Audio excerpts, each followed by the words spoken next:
पाकिस्तान के कब्जे वाले कश्मीर में गेहूं के आटे, बिजली की ऊंची कीमतें और अधिक टैक्स के खिलाफ शुरू हुई हड़ताल अब हिंसा में बदल गई है।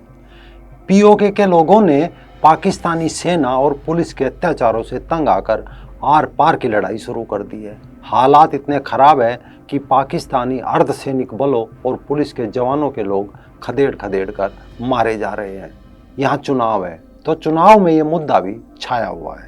5 मई को रक्षा मंत्री राजनाथ सिंह ने कहा था कि एक दिन वहां के लोग खुद ये मांग करेंगे कि उन्हें भारत में विलय कर लेना चाहिए। भारत के विदेश मंत्री एस जयशंकर जी ने पिछले दिनों कहा था कि भारत की सभी पार्टियों का प्रण है कि पीओके हमारा है, ये नेशनल कमिटमेंट है, हम पीओके को फिर से लेकर रहेंगे। एस जयशंकर जी के इस बयान पर अब पाकिस्तान में चर्चा तेज हो गई है। दूसरी तरफ पीओके में भी प्रदर्शनकारी पाकिस्तानी हुकूमत के नाक में दम किए हुए हैं। इन सब के चलते चक्राए पाकिस्तानी प्रधानमंत्री ने हालात संभालने के लिए 23 अरब के राहत पैकेज का एक झुनझुना वहां लोगों को थमा दिया है। नमस्कार दोस्तों, मैं राजीव चौधरी। भारत से लगा ये सबसे खूबसूरत इलाका है गिलगित बाल्टिस्तान का क्षेत्र। यहाँ खूबसूरत झीलें, नदियाँ और पहाड़ है। प्रकृति ने मानो इस जगह को किसी पेंटिंग की तरह सुंदर रंगों से सजाया है। यहाँ हिमालय की गोद में बसे ऐसे इलाके हैं जहाँ आप गहरी सांस लेने के बाद वापस जाना नहीं चाहेंगे। ग्लेशियर पिघलने से बनी सुंदर झीलें और पहाड़ किसी को भी अपने प्यार में बांध ले। लेकिन आजकल प्रकृति की इस पेंटिंग में मजहबी आग लगी हुई है। आज़ादी के नारे हैं तो पाकिस्तान की सरकार के खिलाफ गुस्सा है। पिछले महीने भी पाकिस्तान की अवामी एक्शन कमेटी मीरपुर के प्रमुख नेता आरिफ ने कहा था कि पाकिस्तान पीओके के लोगों से सम्मानजनक व्यवहार नहीं करता। इलाके के लोग दशकों से उत्पीड़न, अनदेखी और मुश्किलों का सामना कर रहे हैं। उन्हें लूटा जा रहा है और जबरन विस्थापित किया जा रहा है। आरिफ ने साथ ही ये भी कहा था कि पाकिस्तान के संविधान के अनुच्छेद 257 के अनुसार पाक अधिकृत कश्मीर यानी पीओके पाकिस्तान का हिस्सा ही नहीं है। लेकिन पाकिस्तान पीओके को छोड़ने को तैयार नहीं है और उसे आज़ाद कश्मीर बताता है। मौजूदा समय में पाकिस्तान ने कश्मीर के अवैध कब्जे वाले हिस्से को गिलगित और बाल्टिस्तान 2 हिस्सों में बांट रखा है।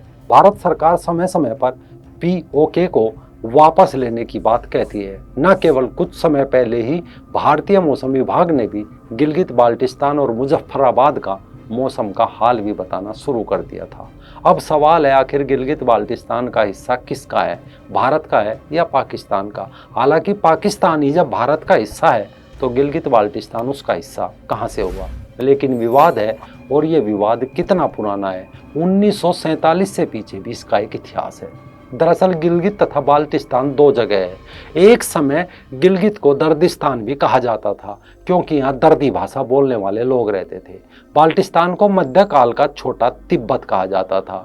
गिलगित और बाल्टिस्तान का एक प्रांत के रूप में एकीकरण हिंदू डोगरा राजाओं के शासनकाल में हुआ था। पुरातन काल में इलाका मौर्य वंश के अधीन रहा। कारकोरम राजमार्ग पर सम्राट अशोक के 14 शिलालेख इसका प्रमाण है। 7वीं शताब्दी में राजा ललितादित्य और उनके पश्चात कारकोट वंश के समय भी गिलगित बाल्टिस्तान कश्मीर साम्राज्य का अभिन्न अंग रहा। हाँ, अरबों के साथ कश्मीरी हिंदू राजाओं का पहला युद्ध कारकोट राजवंश के दौरान ही हुआ। मध्य एशिया और अफगानिस्तान के अपने अभियानों के दौरान इस वंश के प्रमुख राजाओं जैसे चंद्रपीड़ और ललितादित्य का सामना अरबी लुटेरों से हुआ। तब यहाँ के लोगों ने पहली बार इस्लाम का नाम सुना था। यही वो समय था जब राजा ललितादित्य ने अपने शासनकाल में शेष भारत से कश्मीर के ऐतिहासिक संबंधों को मजबूत किया था। मोहम्मद बिन कासिम सिंध विजय के बाद कश्मीर की ओर बढ़ा जरूर था, लेकिन कोई विशेष सफलता हाथ नहीं लगी थी और उसे वापस भागना पड़ा था। अब बात यह है कि मध्यकाल में कश्मीर पर मुगलों और अफगानी लुटेरों की नजर गई। इस कारण गिलगित और बाल्टिस्तान मुगल शासन के अधीन भी रहे। इस कारण यहाँ कुछ सूफी भेजे गए, कुछ ब्रेन वॉश उन्होंने किया तो बड़ी संख्या में तलवार के दम पर हिंदुओं को इस्लाम में परिवर्तित कर दिया गया। मुगल शासन दुर्लभ होने के बाद 60 वर्षों तक कश्मीर में अफगानियों का शासन रहा क्योंकि इसकी सीमा अफगानिस्तान से मिलती है। उस समय भी गिलगित बाल्टिस्तान कश्मीर साम्राज्य का अंग था।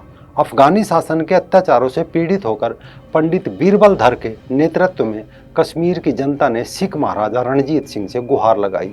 तब महाराजा रणजीत सिंह ने जून 1819 को कश्मीर पर आक्रमण किया और अफगानी शासन से कश्मीर को मुक्ति दिलाई। महाराजा रणजीत सिंह ने जम्मू का क्षेत्र गुलाब सिंह को जागीर के रूप में दे दिया। उस दौरान कई युद्ध हुए और राजनीतिक घटनाक्रम भी परिवर्तित हुए। नतीजा 9 मार्च 1840 की लाहौर संधि के बाद समूचे जम्मू कश्मीर पर महाराजा गुलाब सिंह का एक छत्र राज स्थापित हो गया। लाहौर संधि में मूल बात यह थी कि अंग्रेज और सिख ये दोनों पक्ष एक दूसरे के शत्रु को पनाह नहीं देंगे और एक दूसरों के मामलों में हस्तक्षेप ना भी करने पर सहमत हुए थे। लेकिन जैसे ही रूस में क्रांति आरंभ हुई, चीन ने सिनचियांग प्रांत पर कब्जा कर लिया, तब ब्रिटेन ने महाराजा से संधि करके इस क्षेत्र को 60 साल के लिए पट्टे पर ले लिया ताकि रूसी और चीनी सेना इस ओर ना बढ़ पाए। अंग्रेजों ने गिलगित एजेंसी बनाई और गिलगित स्काउट नामक सैन्य टुकड़ी की स्थापना की, जिसमें अधिकांश अफसर ब्रिटिश थे। इधर जैसे ही भारत की आज़ादी की बात शुरू हुई तो 3 जून 1947 को माउंटबेटन ने लीज तोड़कर गिलगित को फिर महाराजा हरि सिंह को सौंप दिया और इसके साथ ही गिलगित स्काउट भी महाराजा के अधीन हो गई। अब यहाँ से गद्दारी का खेल आरंभ होता है। दरअसल गिलगित स्काउट के कमांडर थे कर्नल मिर्जा हसन खान। अचानक इसे राजा में काफिर दिखाई देने लगा तो उसने कश्मीर के राजा हरि सिंह के खिलाफ विद्रोह कर दिया।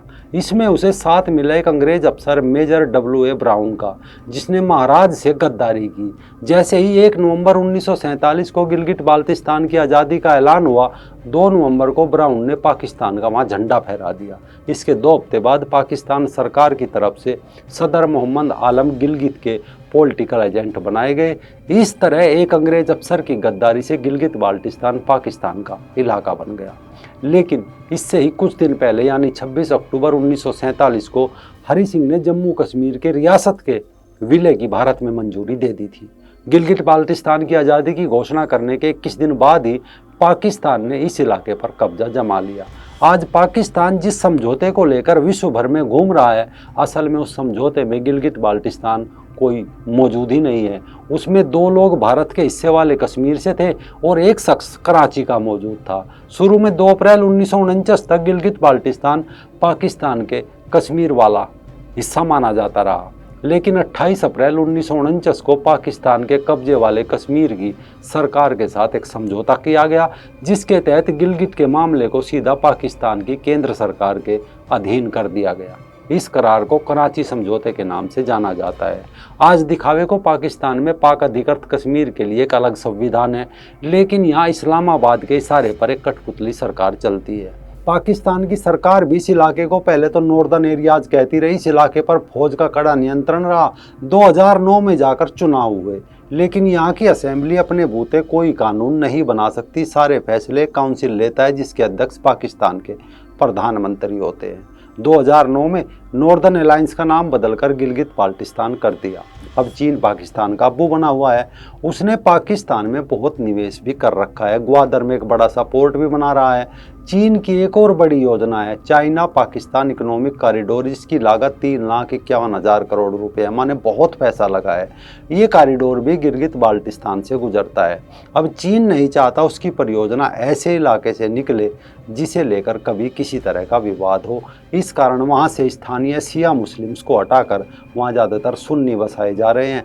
आतंकी कैंप चलने के साथ साथ असली कश्मीरी लोगों को वहाँ से जुल्म और बर्बरता के दम पर हटाया जा रहा है। भयंकर गरीबी, मूलभूत सुविधाओं के नाम पर पैकेज का झुनझुना दे दिया जाता है, लेकिन इससे गिलगित बाल्टिस्तान की जनता नाखुश है। यही कारण है कि भारत कह रहा है कि उन इलाकों में किसी भी तरह की एक तरफा हेरा फेरी गैर कानूनी है। भारत वाले हिस्से की बढ़ती चकाचौंध उन लोगों के मन में पाकिस्तान के प्रति गुस्सा भर रही है। यही कारण है पाकिस्तान को डर है कि कभी बांग्लादेश की तरह पीओके भी हाथ से ना निकल जाए।